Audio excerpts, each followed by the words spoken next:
The weekend trip began without excitement, just a quiet agreement between Emma Walker and her grandfather Henry, a man whose voice had grown softer since his wife passed away 2 years earlier.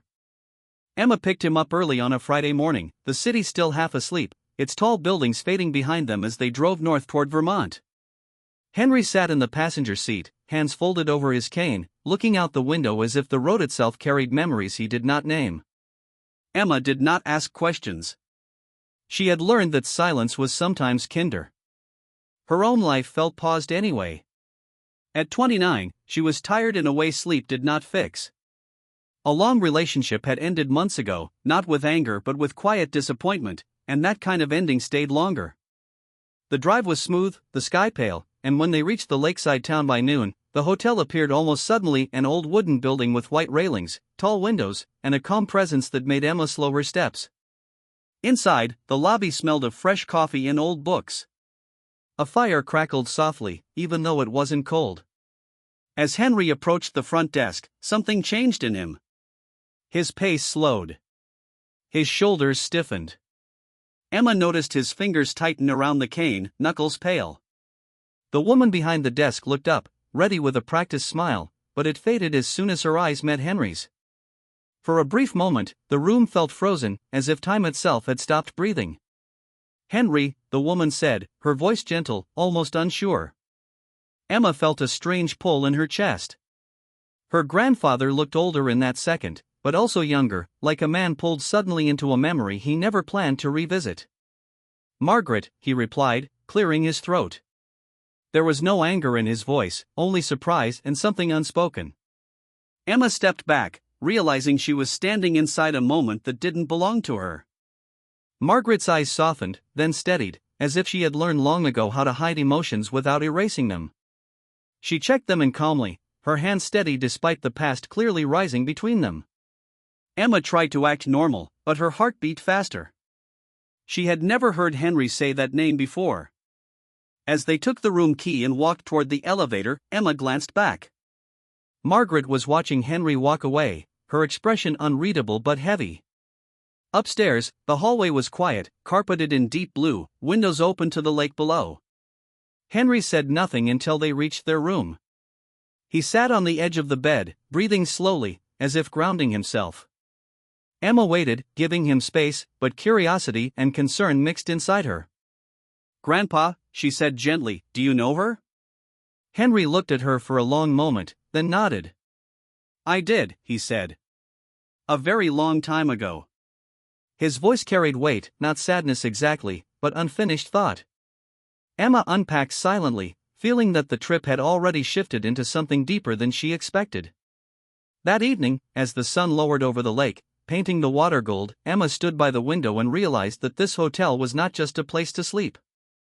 It was a doorway into her grandfather's past, into truths never spoken, and into a weekend that would move faster and cut deeper than either of them was ready for. A dinner that night passed quietly, but the silence carried weight, and Emma could feel it in the way her grandfather barely touched his food, his eyes drifting again and again toward the lobby entrance as if expecting the past to walk through it.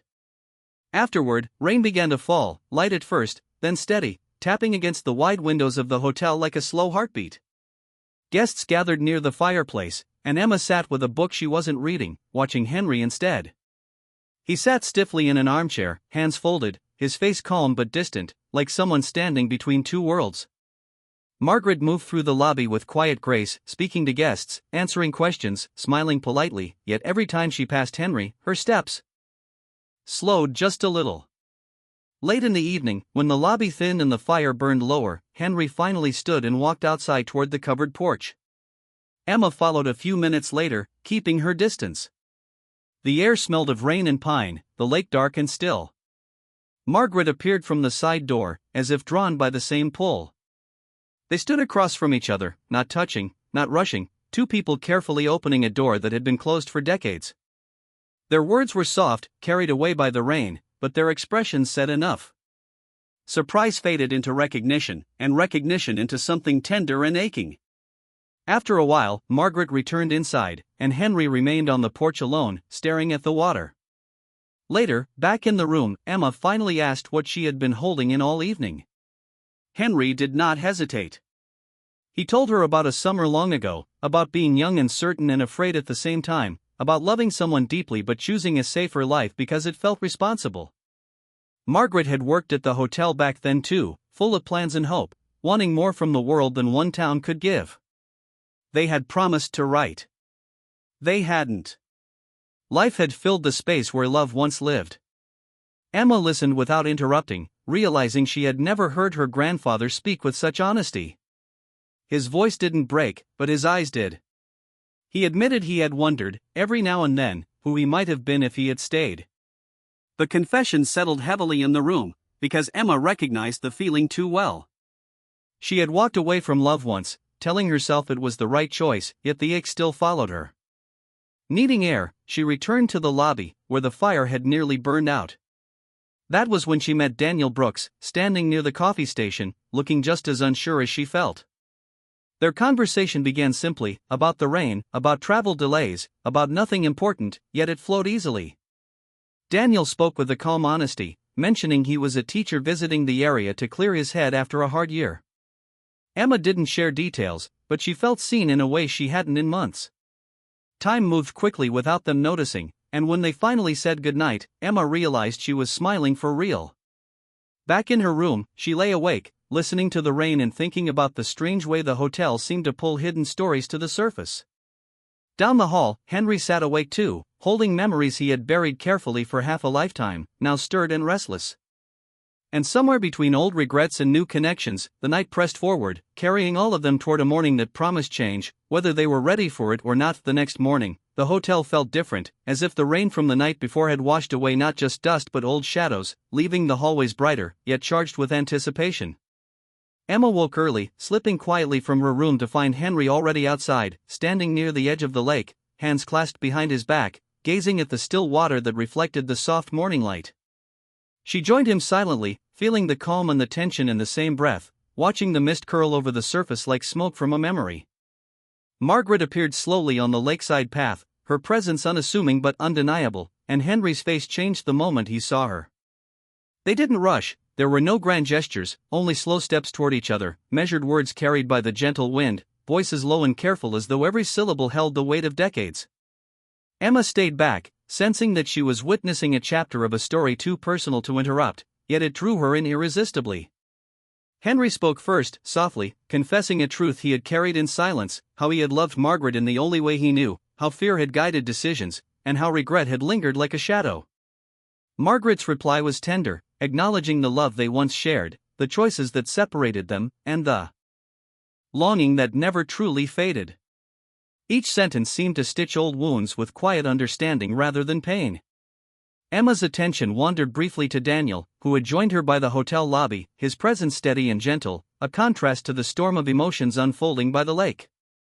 They walked along the water's edge together, their conversation light at first, then more honest, confessions of failed plans and past heartbreaks spilling naturally, each admitting the uncertainty of life and love. Emma laughed quietly at one of Daniel's stories, feeling warmth spread where the heartbreak had once settled, realizing that connection could arrive unexpectedly, in the simplest shared moments. Henry and Margaret continued their slow dance of words and memories by the lake, moving from old regrets to acknowledgement, then to quiet smiles that suggested peace and a second chance, not the impulsive rush of youth but the careful, patient understanding that came from a lifetime of experience. Emma noticed how her grandfather's shoulders relaxed, how his eyes softened, and how Margaret's hands rested lightly together, a silent language of comfort and unspoken forgiveness passing between them. Daniel turned to Emma at one point, his expression open and encouraging, and she felt a flutter of hope she hadn't expected, a possibility that life could still offer new beginnings. The morning stretched, not with boredom but with intensity, each moment heavy with meaning yet simple in execution, a quiet symphony of past and present intersecting.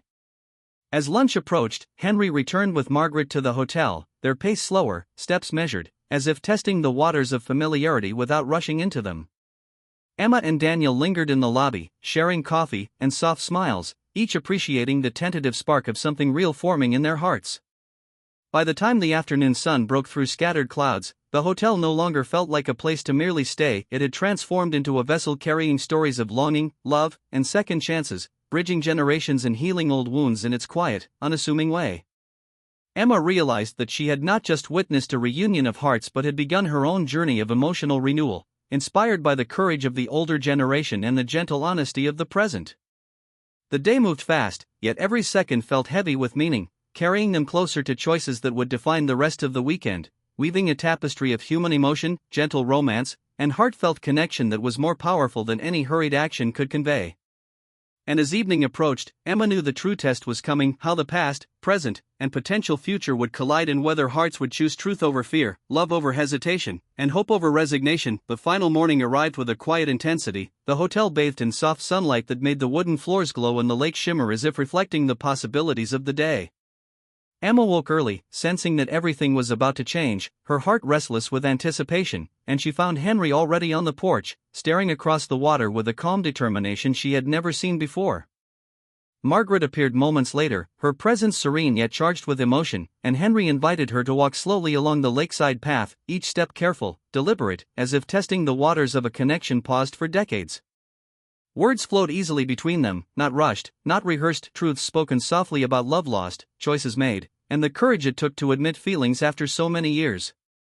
Henry confessed that while time had taken much from them, it had not erased what he felt, and Margaret responded with the quiet acknowledgement of shared memories and lingering longing that had never truly faded.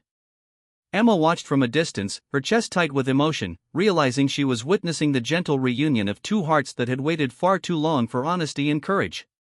Meanwhile, Daniel appeared in the lobby, meeting Emma's gaze with a mixture of hope and nervous excitement, and they began a conversation that unfolded naturally, moving from small talk to deeper reflections on their past heartbreaks and the cautious optimism that the present allowed.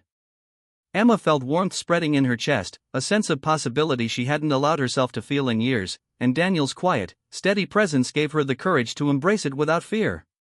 Henry and Margaret returned to the hotel hand in hand, their pace slow, their connection unspoken but undeniable, and Emma felt a wave of peace wash over her as she realized that love, even delayed, could still find its way. Later, as Emma and Daniel walked along the lakeside path together, sharing laughter, glances, and confessions, she understood that endings were only beginnings in disguise, and that taking a chance, even after disappointment, could lead to something unexpectedly beautiful. The weekend came to a close with checkout, but no one felt the weight of leaving. Instead, there was a sense of renewal and quiet hope, a recognition that life could surprise with second chances, honesty, and emotional clarity. Emma hugged her grandfather, feeling pride and gratitude for his courage and the way he had embraced the moment with Margaret, understanding that witnessing this reunion had shifted something within her own heart. Daniel squeezed her hand gently, and Emma knew that this weekend had changed more than just Henry's past. It had opened doors for her too, doors she hadn't even known were there, doors that promised connection, honesty, and the possibility of love that was patient, gentle, and real. As they drove away from the hotel, the lake glimmering behind them, Emma glanced at Henry in the rearview mirror, seeing peace in his eyes, and at Daniel beside her, feeling excitement and warmth, realizing that some experiences are more than trips or visits, they are lessons in courage, hope, and the unexpected ways life brings hearts together. The hotel, quiet and unassuming, had become a witness to stories of love that waited, hearts that dared to try again, and the beauty of moments that mattered more than years, leaving Emma with the profound understanding that the truly unexpected could be the most meaningful gift of all.